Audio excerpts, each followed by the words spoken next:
Yellow and Red makes by Digits 27, Chapter 45. Naruto hadn't stopped teasing Fu all the way back to their camp, to the point where she had begun throwing rocks at him to shut him up. She wasn't really putting in any effort in it, so Naruto dodged them all easily, continuing to taunt her good-naturedly. Both sweat dropped when they reached the camp in front of Yuya, still fast asleep and blissfully drooling on Naruto's pillow. Fu just looked at her, then back at Naruto, who had started packing up their gear into the bags. "Shouldn't we wake Yuya up?" Naruto just stared at her incredulously before a smile made its way onto his face. Yeah, sure. Why don't you do that while I finish up with the packing?" Fu looked between them again, trying to find the catch and the reason Naruto was acting so strange. She walked over and gently nudged Tayuya's shoulder, which only got her a groan as the redhead snuggled further into the warm sleeping bag. Fu pushed a little harder, trying to roll Tayuya onto her back, only for one of the girl's arms to snake out and wrap itself around Fu's neck, pulling her down onto the ground with Tayuya. Feeling frisky this morning, Naruto?" Fu's eyes shot open wide as she struggled against Tayuya's iron like arms, only to be pulled in tighter against the girl's chest, slowly being smothered by her reasonably endowed assets. Naruto stifled his laugh from where he was on the other side of the camp, focusing on dousing the fire. "Yes, Naruto, just like that." Fu struggled even harder again against Tayuya's chest, but it only seemed to turn the girl on more, making her move back and forth a little inside the sleeping bag. Fu finally broke away from Tayuya's hold, blushing brighter than a tomato before she took a few steps back. I'm gonna go scout out the area." She took off into the trees, finally letting Naruto fall onto the ground, laughing furiously. Out of the corner of his eye, he saw Tayuya stir and sit up, a large smirk on her face as she looked to where Fu had taken off. She looked back around to where Naruto was still laughing, her smirk widening. "That'll teach her to wake me up this early." Naruto breathed deeply to catch himself before getting up and walking over to his girlfriend. "So, what's the plan?" Naruto just scratched the back of his head as he looked thoroughly towards the ocean. "Dunno, thought I'd just wing it." Tayuya sighed before crawling out of the sleeping bag, wearing nothing but her underwear, making Naruto wonder just when she had disrobed him. "So, the usual then." Naruto pouted slightly, making Tayuya chuckle before he shrugged nonchalantly. They were all walking across the surface of the water, thankful that the mist had cleared away so they could see better. Fu was doing her best not to look at Tayuya, while said redhead kept having to suppress giggles every time she caught Fu shy away from her. She was about to go over and tell her it was a joke, just when Naruto put a hand up, telling them to stop. Tayuya looked around and not noticing anything significant about this particular stretch of the water, while both Naruto and Fu had that far-off look that told her they were communicating with the Riju. "Okay, QB says that the Isobu is somewhere below us." He looked to Fu for confirmation, and she nodded in the affirmative. "Okay, I say we drive the zombie off, make it run away from here so that Orochimaru can't find it." He looked to his two companions as they thought over the plan before both nodded again. Neither of them had any ideas anyway. Naruto took a deep breath before he formed a familiar hand sign, and about 30 clones appeared around them. I would stand back if I were you guys." Fu and Tayuya quickly backpedaled around the group of Naruto's, while Tayuya began to have thoughts about how she could use such a jutsu in the bedroom. The clones all arranged themselves in a large circle about 50 feet across in a diameter, while the original joined Fu and Tayuya to the side. Tayuya naturally took a few more steps back. If Naruto wasn't with clones, it meant that he was about to do something dangerous and more than likely stupid. All the clones gripped their wrists before energy coalesced in each of their hands, all of them forming their own Rasengan about the size of their head. With an unspoken signal between all of them, they simultaneously plunged their hands into the waters below them. Instantly, the swirling energies contained within their palms caused the waters to swirl violently as each of them began to sink into the whirlpool they had created. As they sank deeper and deeper into the tumultuous enormous waters. The whirlpools grew and grew until they began to overlap. In the center of the circle, the waters began to sway and shift until it too began to rotate around and around. The miniature riptides and the Rasengan had created merged into one enormous maelstrom, spinning the clones round and round as they fought to stay upright on the angry water. The whirlpool became deeper and deeper until finally it looked like Naruto had created a whirlpool that connected to the ocean's floor.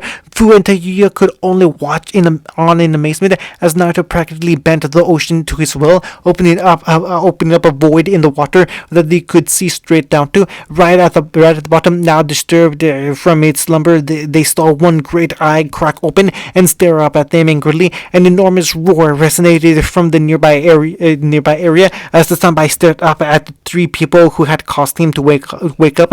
And particularly, it stared at two individuals, a certain blonde and a certain mint-haired girl. Kurama, Chomai, you dare show yourself to me! Naruto watched as bewildered as his companions. He expected some hostility out and not outright hatred. Oh, that's right. I forgot about the thing with his eye. Naruto's eyes opened wide at the sudden input from Kurama, and when he looked down at Isobo, he could surely see that one of the beast's great eyes was closed from what looked like an injury. You mentioned this now? He felt the great fox shrug from his mindscape, and he had half a mind to go in there and kick the crap out of her from causing him this grief.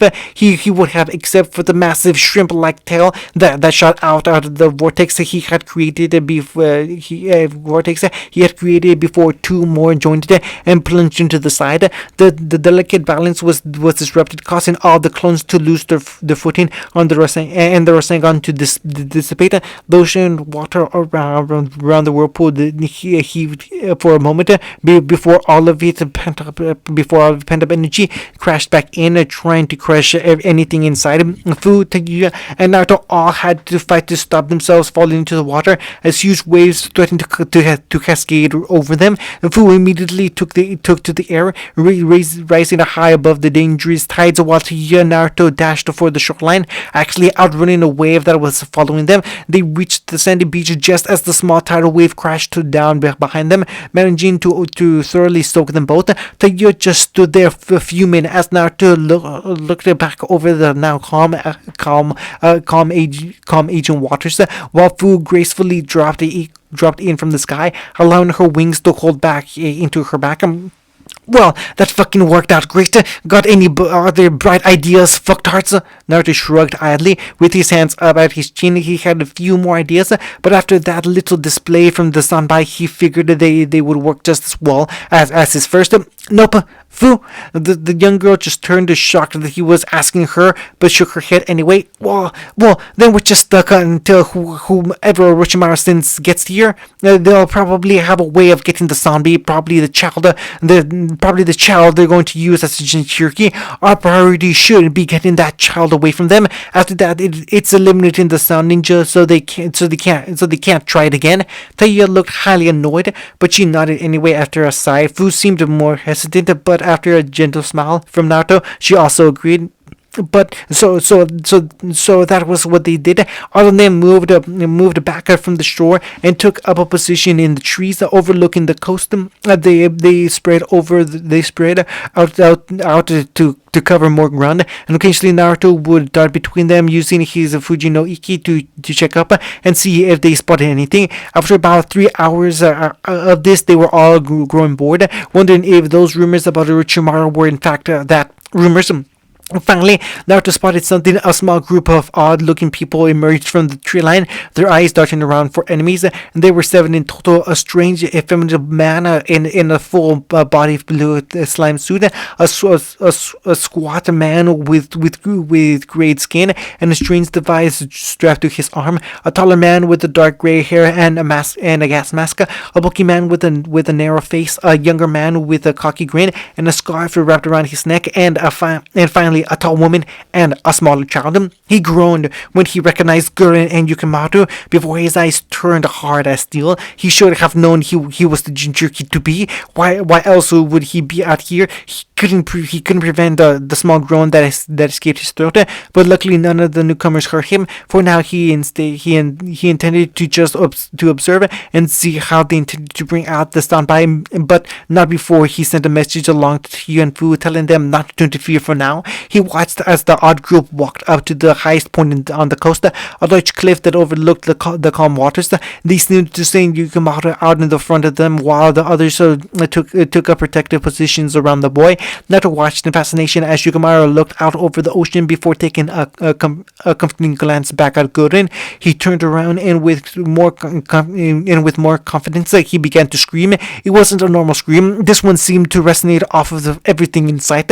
Blue light began to crawl around the boy before it shot out of him in a beam, parting the clouds above him. He positively glowed with energy as he continued to scream out of the sea, and Naruto suddenly found himself overcome with a wave of utter peace. It was like the boy's cry was resonating deep within him, calming him and putting him completely at ease. He shook his head of it, knowing he needed to be alert for what was for what might come next. Sure enough, as he continued to watch the waters around where he knew the zombie dwelled begin to churn, and right before more of the strange blue light erupted from the surface, it coalesced until it took on the form of a spectral three tails that looked around curiously. First at its surroundings, then at Yukimaro. It took a step forward on the surface of the water before Yukimaro collapsed, probably from the strain, and the phantom image dissipated into nothing.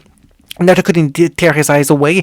It was just standing to watch it. It seemed like the boy was the key to the Sanbai and sharing some kind of connection with it. He suddenly realized that it wasn't just the Sanbai. Yukimaro seemed to be intertwined with the Biju themselves. During his screaming, Naruto felt the urge to simply reveal himself and run to Yukimaro, not knowing why. This was both a dangerous and fascinating revelation, one that he would have to research after he reached Yukimaro. He hadn't failed to notice that when Yukimaro collapsed, Gurren was the first to rush over and catch him before he hit the ground. Naruto's eyes narrowed in suspicion, wondering why a subordinate of Orochimaru would show care for the boy they were about to turn into a weapon. He wasn't sure what to do now. Their attempt to bring the Sanbai out had obviously failed. It seemed Yukimaro wasn't strong enough to do whatever it was he could do. Naruto knew this wasn't the end of it though. Orochimaru wasn't just giving up. He would be back, and he would be back. And anyway, Naruto wasn't here for the Sanbai. He needed information. He sent a message to Fu and Tayuya, and after a few moments,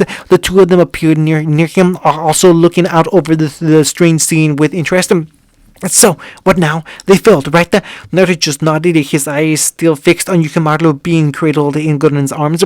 Oni-san, why is Yukimaro with those people? Naruto just sighed and looked around at his little sister before turning his attention to both of them. Like I said, the priority is getting Yukimaro away from them and keep one of them alive, preferably Gurren. She looks like the leader. Tayuya seemed confused that Naruto somehow knew the names of these people, but she nodded all the same. The group didn't look all that tough anyway, so she figured it would be easy to keep too busy. Each while Naruto went for the leader. Tayuya, you take the short one and the one in the gas mask. Fu, you take the blue one and the guy with the scarf. I'll take the Dumbo and the leader. If you see a chance to get away with Yukimaro, don't hesitate, but make sure they can't come after us. After receiving the two nods, he needed Naruto. He needed not turn back around. The group of seven were all clustered around Yukimaru's shivered body. Using his power drained him of nearly all his energy, and it still wasn't enough to summon the Sanbai. Gurren checked over him, making sure he was going to be okay before looking around at her team. Rinji, get him up! And she was cut off as a certain blonde appeared in the mist out of nowhere before grabbing Yukimaro and taking him off with him and further out into the water. It all happened so fast Gurren could barely react before she got her senses and turned her head. In nearly the same instant, a green blur appeared to go squarely right, squared kicking Rinji in the jaw, sending him hurtling into the water, already unconscious from the flight-aided blow. Not too soon after, Tayuya appeared with her bow staff in hand, already crackling with the lightning, and used it to hit Hijiri in the temple, also knocking him out. Gurdon's team was given no time to recover, as he immediately engaged Konoha, trying to hit the contraption on his arm that was no doubt the source of his weapon, the source of his power. Likewise, the Fu was already trying to get in a few blows on Nurari, the feminine man, proving it difficult to hit as each member was driven off in separate directions. Gurren could only watch as her teammates were first taken down, then separated, even as Naruto got farther away with Yukimaru. Gozu, with me! We need to rescue Yukimaru! The large man just nodded dumbly before taking off after Naruto across the water. In that time, Naruto had managed to create a clone, handing Yukimaru off to him before turning around and holding his ground, or water as it were. It didn't take long for Gurren to catch up. Her eyes narrowed nearly into slits as she stared at Naruto. Crystal Release, Jade Crystal Blade. And thanks to their synchronized attack, Taiyo only left with one opponent. Unfortunately, he proved to be a slippery bastard. As soon as he recovered from the shock of seeing two of his teammates taken out so easily, he began using the device on his arm to fire explosive projectiles out at Taiyo, forcing her back and into the forest. She was forced to use trees as cover, but only until Kiko obliterated them with another launched bomb. Taiyo learned quickly not to stick around when they exploded. She had accidentally inhaled some of the noxious yellow smoke the explosives created and was still feeling lightheaded. Right now, her vision swaying as she bounded through the trees, only managing to stay on a branch for less than a second before it was shredded along with the rest of the tree by another bomb. She ducked to the left, just avoiding another, which sailed past her head, missing her by inches. Don't you ever fucking run out of those? Her only reply was another cry. A dark smoke spear. She was forced to bend her body out of the way as the ground beneath where she had been standing and erupted into another crater filled with yellow smoke. She couldn't even see where the squat man was firing from because she was too busy dodging to look. Summoning jutsu. Instantly, she was surrounded by falcons, all hovering in the air, waiting for orders. Kamikaze falcons. The birds took off, speeding through the trees in search for their target hidden amongst the forest. Taiyo fell with bated breath.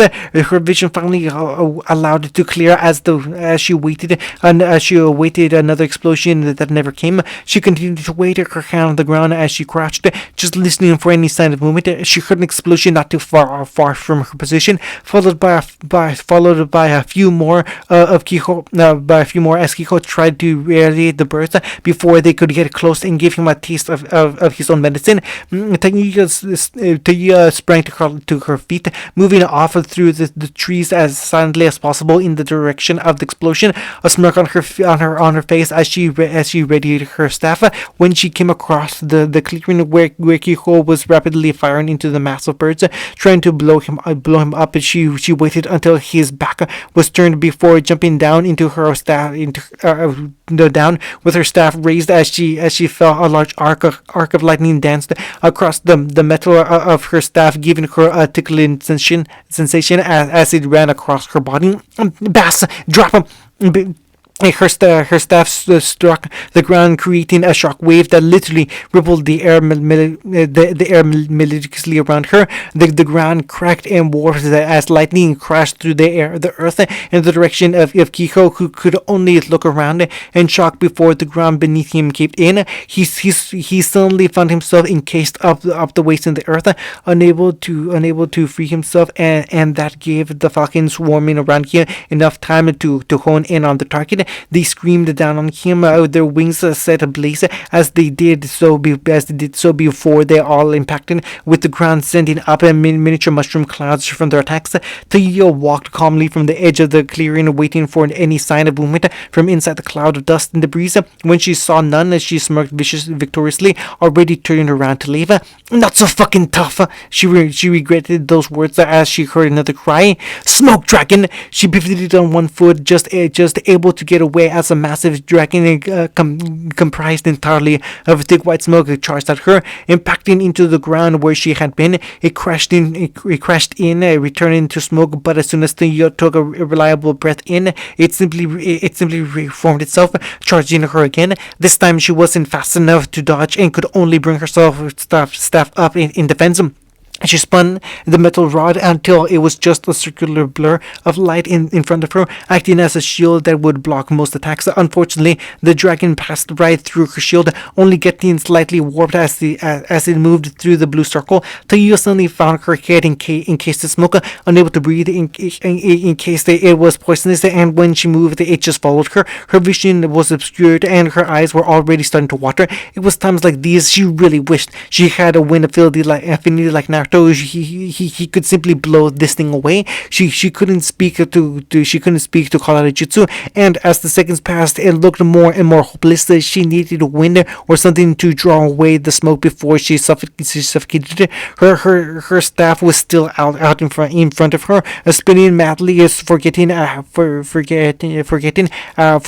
the Yu tried to come up with a plan. It struck her in an instant, and although it was incredibly risky, she had to try anything now. Remembering what Naruto had told her about his swift release, she began drawing in the lightning chakra from her body, rubbing it together until there was friction. She used this spark to send her muscles into overdrive, exciting them and allowing them to move quicker that they should have been able to. The staff in her hands became even faster, moving around so quickly it might as well have been a solid circle, blurring with lightning chakra. The smoke dragon around her began to warp, pulled into by the vacuum temporarily created by the spinning pole. It continued to get sucked in, and slowly there was less and less smoke around to Yu's head until she could finally suck in a beautiful lungful of air. Kiko just looked at her, shocked that she had been able to escape as he tried to control the dragon that was being siphoned away by Yu's staff. She panted, looking across at Kiko angrily, and using the last of the electricity in her muscles, she dashed across the field in the blink of an eye, smashing the squat man in the face so hard it broke his goggles. The smoke dragon finally dissipated, and Taya finally allowed her staff to stop spinning, and feeling her arm burn from the reckless use of an improved swift release. She finally fell to her knees, but she forced herself back into a standing position before looking in the direction of the sea, where she could see the waters begin to churn dangerously. She took off as fast as she could, already sending healing medical chakra throughout her body to fix the damage she had done to her muscles. What the hell are you doing now, shithead? Fu was having to weave through the air to prevent the strange semi-liquid projectiles her opponents kept slinging at her from all of his limbs. He proved to be as hard to hit as he was to dodge, able to bend his body in impossible ways to dodge any blow she might send his way. She had allowed the strange substance to get on her feet once, only for it to immediately drag her down, making it even more difficult to fly. She knew if she got any on her wings, then she would be done for. Going hand to hand with this guy would be dangerous.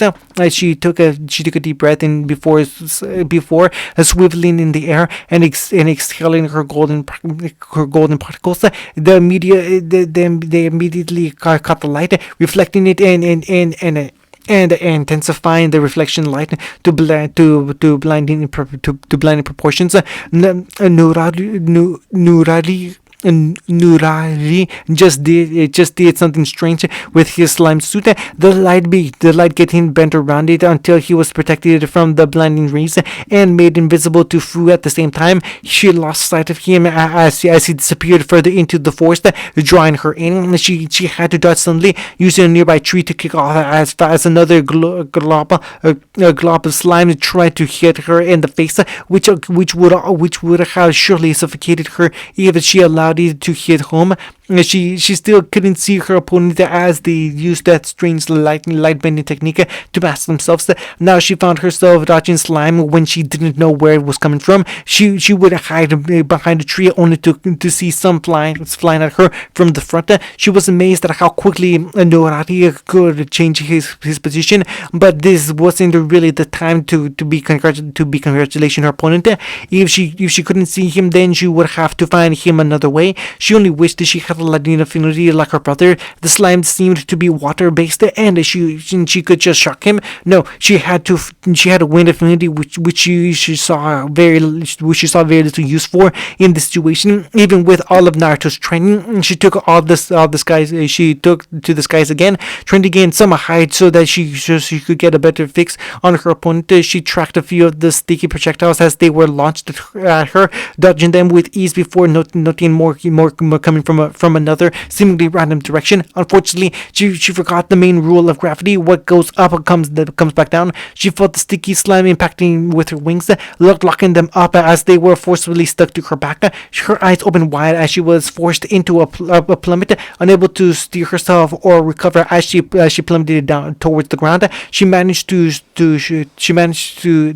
shoot a hand out and grab onto a passing branch, feeling her arms wrench in the socket as she nearly dislocated her shoulder. She groaned and pulled herself up before flopping back down onto the branch, careful not to lay her hand against anything in case she got stuck. She rubbed her shoulder, tentatively waiting for Chomei to do her thing and fix it up while she scouted out the area with her eyes.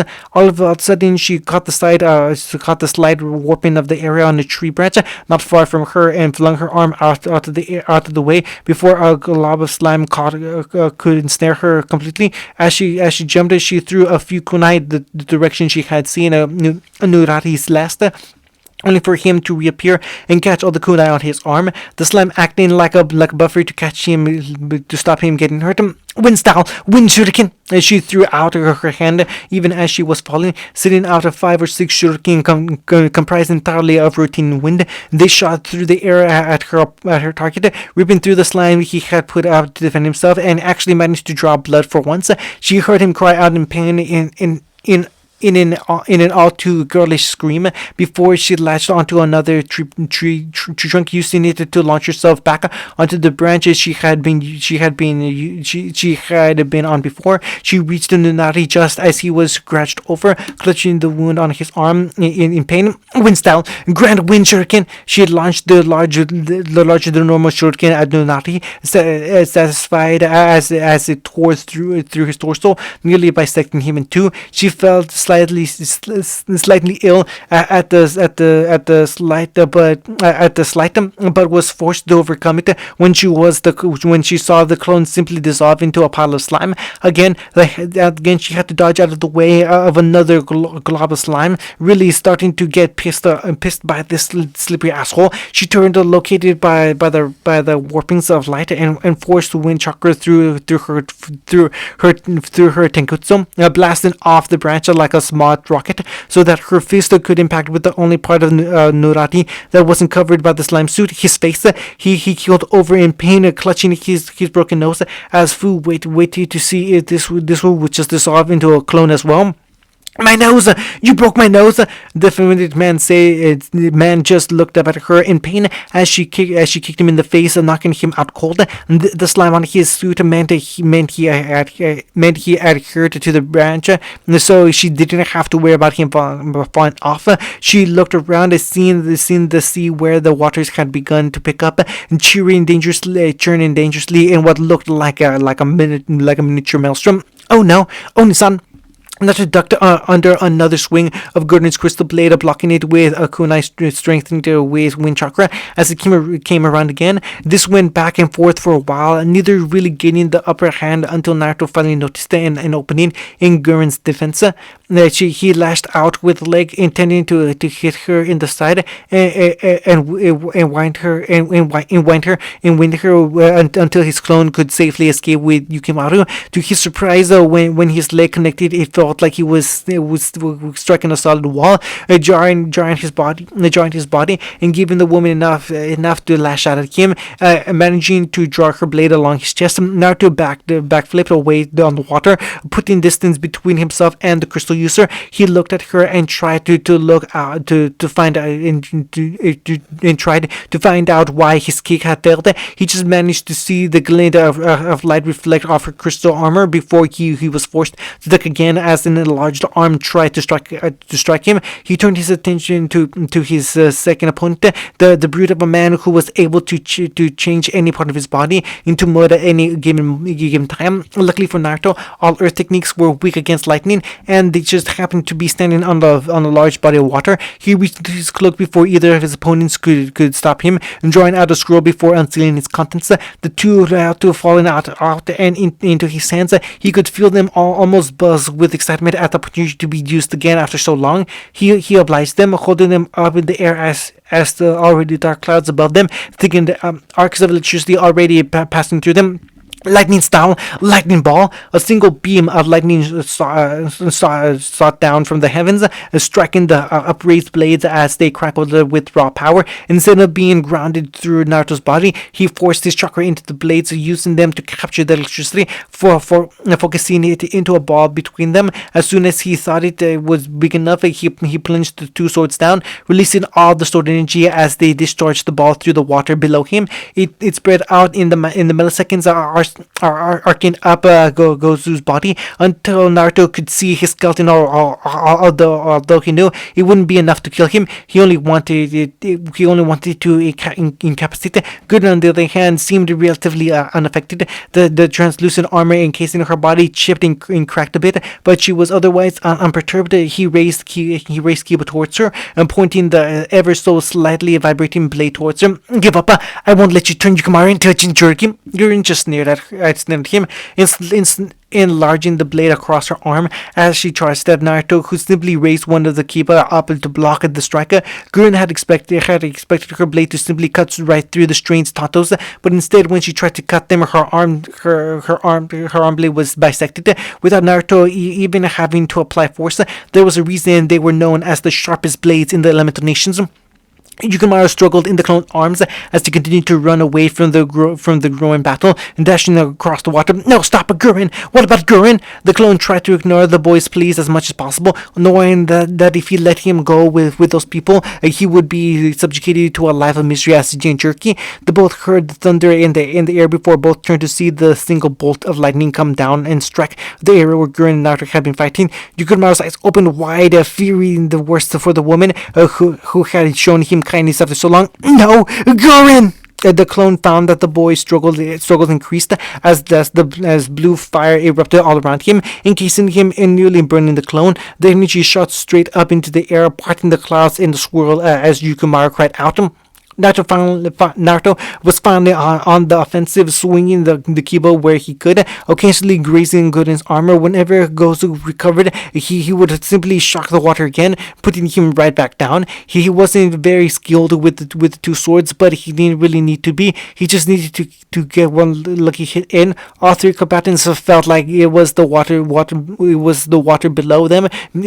Felt it as the water below them began to churn, dangerously putting them all off balance as they tried to adjust to the eddies. Suddenly, the water burst apart, revealing the carapace of the one creature nobody wanted to see right now. The zombie burst into the air, summoned by the wailing boy's screams as it looked around its new environment. It saw the blonde from earlier fighting it out below him as its one good eye narrowed dangerously. Gurren and Naruto could only look up as the massive beast came curdling back down on them, mouth open. Both fighters felt similar thoughts pass through their minds as they saw the terrifying sight approach. Shit. End chapter 45.